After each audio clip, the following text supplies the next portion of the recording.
Bienvenidos, a continuación vamos a hacer una exposición sobre lo que es el Tratado de la Historia de las Religiones. Allí pues vamos a ver lo que es el hecho religioso y vamos a ver dos temas principales que son la experiencia de lo sagrado y la estructura del hecho religioso. Entonces pues bienvenidos, vamos a hacer la visión desde los distintos autores y enfocarnos sobre todo en lo que es el pensamiento y la postura de Mircea Eliade. Entonces empecemos. Pues lo primero que debemos ver es el hecho religioso y pues debemos decir que el hecho religioso es una parte irrenunciable de la personalidad humana, ya que el hecho religioso se encuentra en donde haya actividad humana. Esto lo ratificamos, por ejemplo, en tiempos prehistóricos, donde pues las pinturas rupestres muestran que los hombres de ese tiempo, del tiempo prehistórico, del paleolítico, hacían imágenes o hacían pinturas en las que expresaban sus ritos antes de ir a la casa, encomendando pues a las deidades o al misterio sus actividades diarias. Entonces, donde hay actividad humana, allí se encuentra el hecho religioso. Es algo de la esencia del hombre. Pero tenemos que decir que el hecho religioso es cambiante. ¿Por qué? Porque las religiones se desglosan. Entonces, el hecho religioso se manifiesta de forma diferente en las distintas religiones. Pero así como el hecho religioso es cambiante, también el hecho religioso es el hilo conductor. Es eso que tienen en común todas las religiones, lo que une a las distintas religiones. Entonces, pues vamos a empezar con el primero de los subtemas, que es la experiencia de lo sagrado. Y para hablar de la experiencia de lo sagrado, debemos empezar hablando sobre qué es lo sagrado. Entonces, debemos empezar diciendo que es una palabra importante en la religión.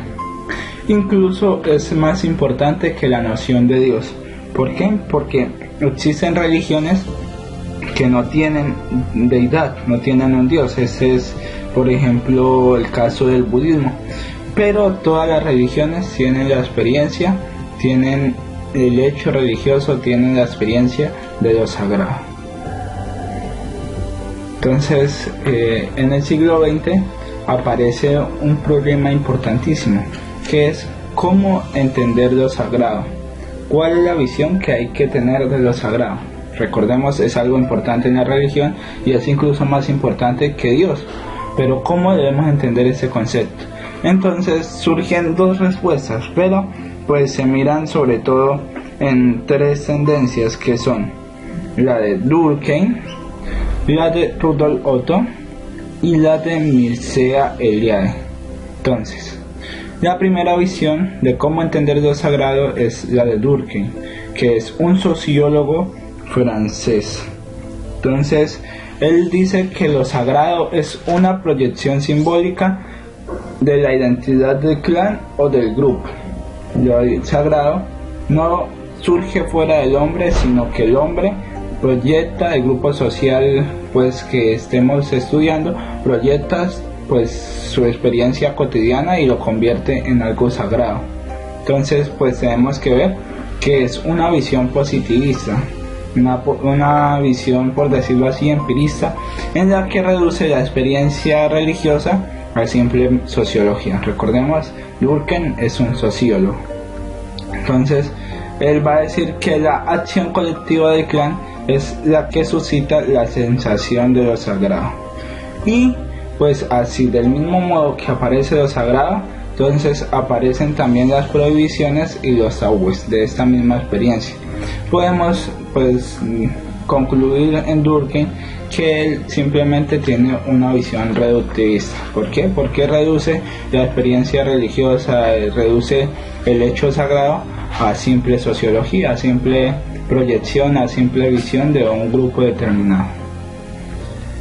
La segunda visión es la visión de Rudolf Otto. Rudolf Otto es un teólogo e historiador de las religiones. Entonces, él dice que lo sagrado es un poder que se sitúa más allá del ámbito de lo humano. Él simplemente va a decir que lo sagrado es algo trascendente, algo que está fuera de la realidad humana y de la realidad profana. Entonces, va a decir primeramente que es un misterio, es una realidad trascendente. Él dice que no es producto del individuo, sino el objeto de su experiencia religiosa. Es algo misterioso experimentado por el ser humano. Pero este misterio es a la vez tremendo. La experiencia religiosa está ligada a un estado de ánimo intenso, pero no debemos confundir ese tremendo con un estado de temor a lo desconocido, sino pues es esa experiencia de encuentro con lo inabarcable, con lo infinito. Pero así como el misterio es tremendo, también el misterio es fascinante. Dice Rudolf Otto que fascina, atrae, capta y embarga. Es algo que deja al hombre literalmente maravillado, gozosamente desconcertado ante tal apertura de horizonte. Entonces, pues, él va a concluir que lo sagrado debe vivirse como un misterio tremendo y fascinante.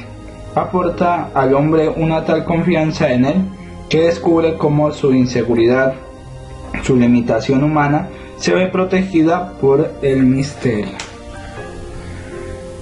Un concepto importante en Rudolf Otto es el luminoso, que es un poder o cualidad que está más allá del individuo, que trasciende la experiencia de cualquier ser humano. Es el mismo misterio.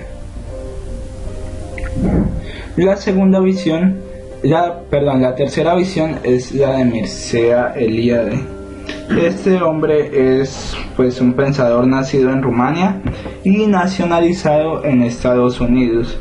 Es el representante de la corriente hermenéutica, conectada con la fenomenología y la historia de las religiones.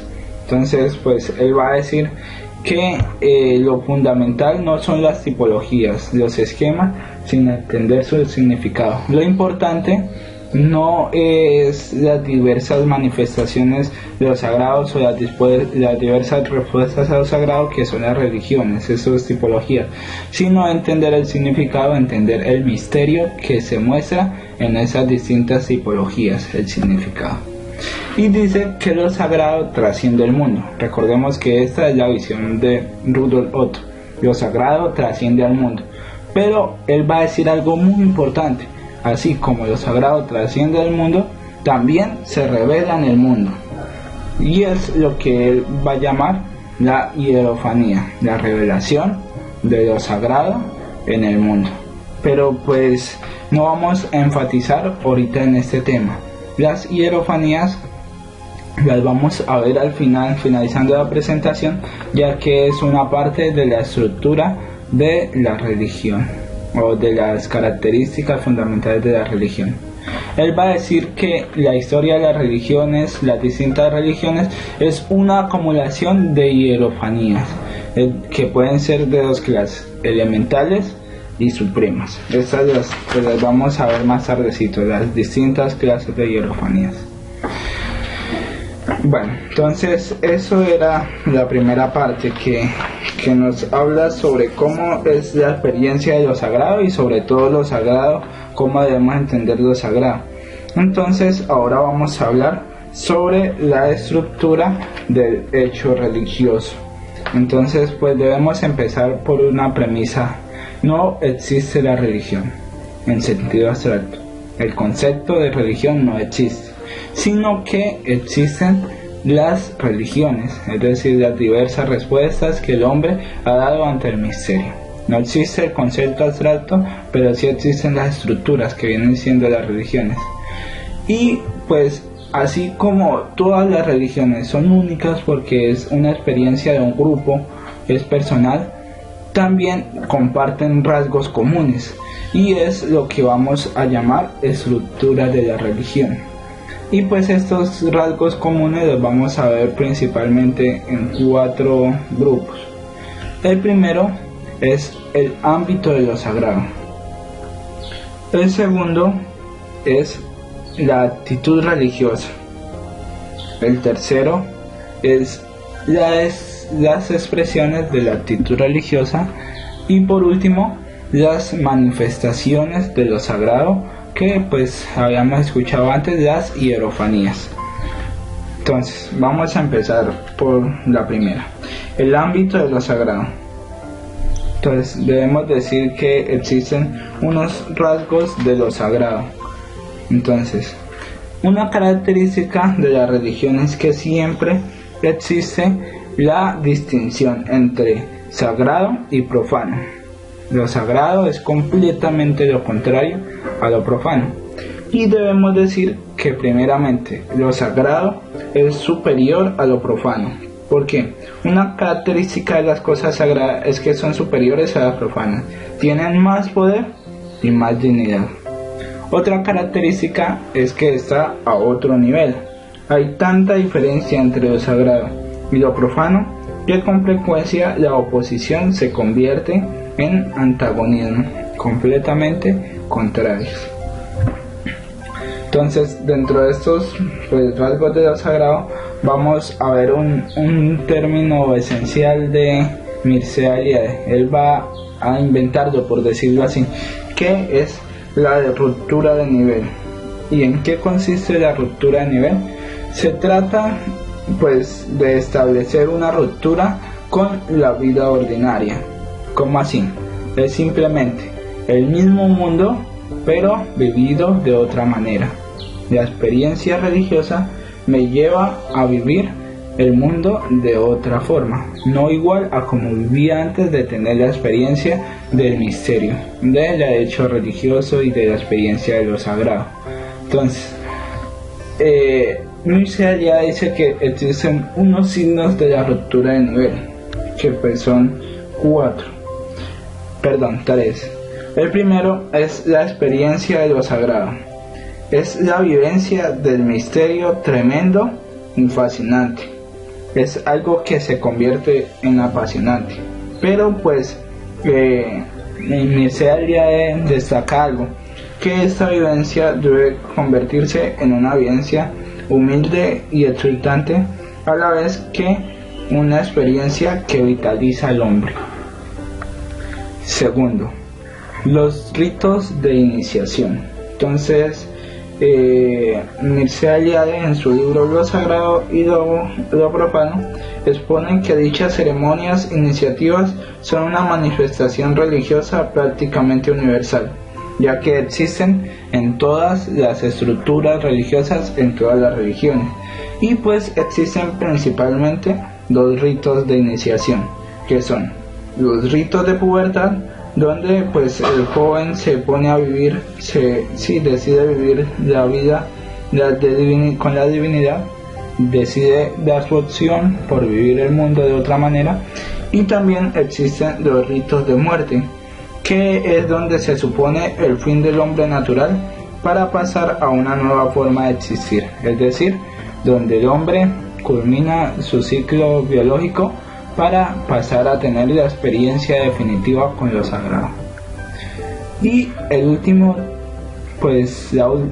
signo de la ruptura de nivel, pero quizás el más importante, es la conversión. ¿Qué es la conversión? Es el paso de un modo de ser a otro, pero es importante porque es esta ruptura de nivel, pero a nivel interior. Dicha conversión ilumina el camino del hombre y constituye el fruto de la llamada de Dios al hombre. Renuncia a vivir su vida intramundana por otro horizonte más amplio, la iluminación, la liberación o lo que llamaremos la salvación. Bueno, entonces esto es el ámbito de lo sagrado.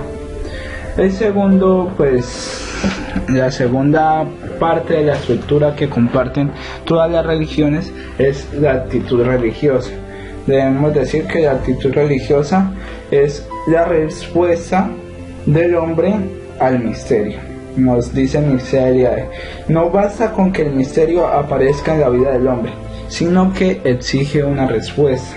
Entonces, la actitud religiosa es una cosa y no es otra cosa. Entonces vamos a ver primero qué es la actitud religiosa. Entonces, la actitud religiosa es primeramente el reconocimiento del misterio, es decir, el descentramiento del hombre. El hombre deja su lugar, deja de creerse el centro para darle el centro al misterio. Obviamente no quiere decir que el hombre sea oprimido, sino que el hombre encuentra la plenitud y la libertad al reconocer el misterio en el centro de su existencia.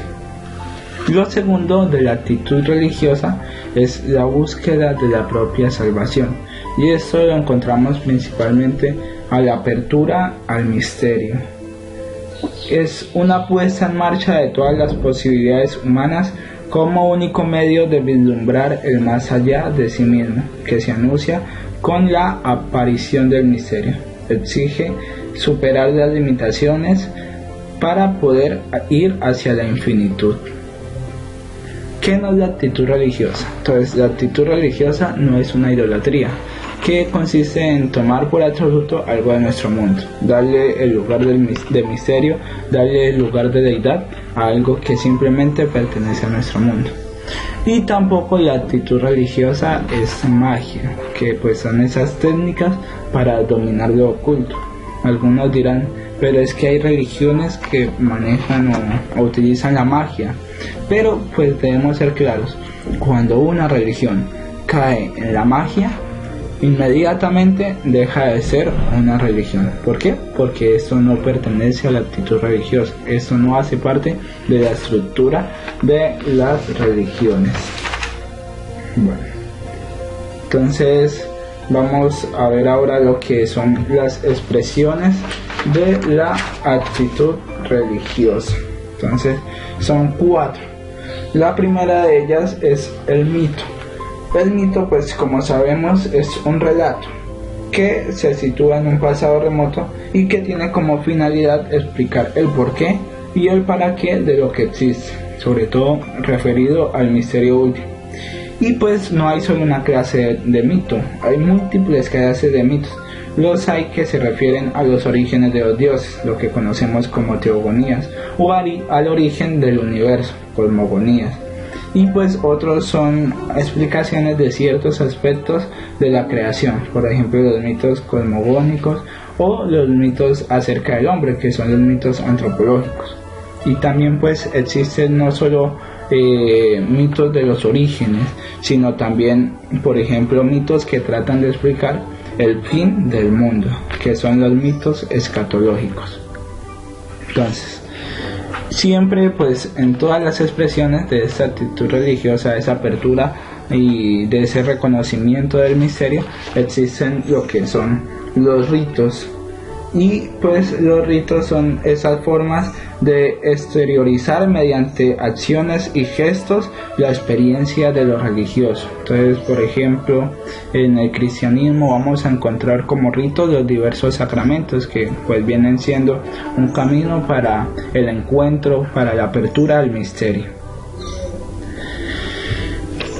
Otra de las expresiones de la experiencia sagrada o la experiencia religiosa, las expresiones de esta actitud religiosa, es la oración, que es el hombre religioso eleva su mente, su corazón y todo su ser hacia el misterio, ya sea en una alabanza, en una súplica e incluso a veces como queja. Ese hombre que no encuentra sentido en el misterio, entonces se queja ante el misterio.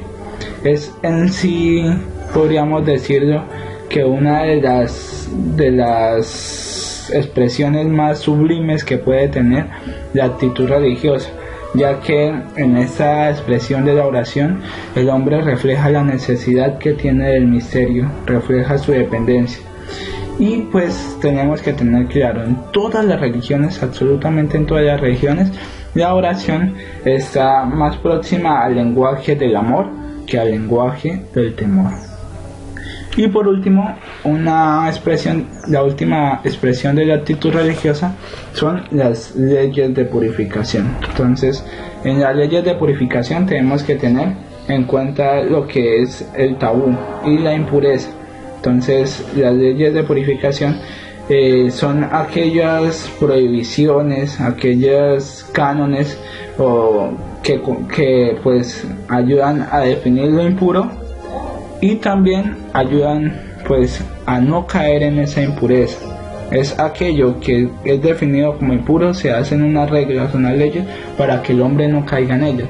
Y también pues muchas veces esas leyes de pureza ayudan a establecer cómo se adquiere, cómo se consigue la verdadera pureza en los diversos sistemas religiosos. Bueno. Y pues ya la última parte de la estructura del hecho religioso de las diversas religiones es las manifestaciones de lo sagrado, y pues esto lo llamaremos la hierofanías. Entonces, ¿qué es una hierofanía? Pues una hierofanía es lo sagrado que se manifiesta en un objeto profano, simplemente el misterio que no le basta con ser misterio, sino que se revela. Eso es una hierofanía, la manifestación de lo sagrado en lo profano. Entonces, debemos decir que no existe solo una clase de hierofanía, existen diversas clases de hierofanías. Entonces están, primero, las hierofanías que tienen como lugar principal objetos de la naturaleza como el cielo y los astros o la tierra. Esas son principalmente, y pues son las más comunes, son las que se presentan más en las diversas religiones y sobre todo en las religiones de los pueblos primitivos. La segunda es la que se realiza en la historia o en los acontecimientos de un pueblo. Este es, por ejemplo, el caso de la historia religiosa de Israel. Toda la historia de Israel es una manifestación hierofánica. Y por último, pues la más rara de las hierofanías es aquella que se materializa en la misma persona humana. Es lo santo que se presenta bajo el aspecto de lo humano. Y el caso pues más claro, más concreto que podemos presentar es el caso de Jesucristo en las religiones cristianas. Entonces, pues ya para concluir decimos que el misterio se hace presente en las realidades hierofánicas, pero se hace presente como misterio, es decir, no se convierte en objeto del mundo. ¿Cómo así? El objeto religioso o la presencia religiosa, al revelarse en algo profano, no se convierte en algo profano, sino que mantiene su esencia. Es decir, transfigura ese objeto del mundo para volverlo misterio. Muchas gracias.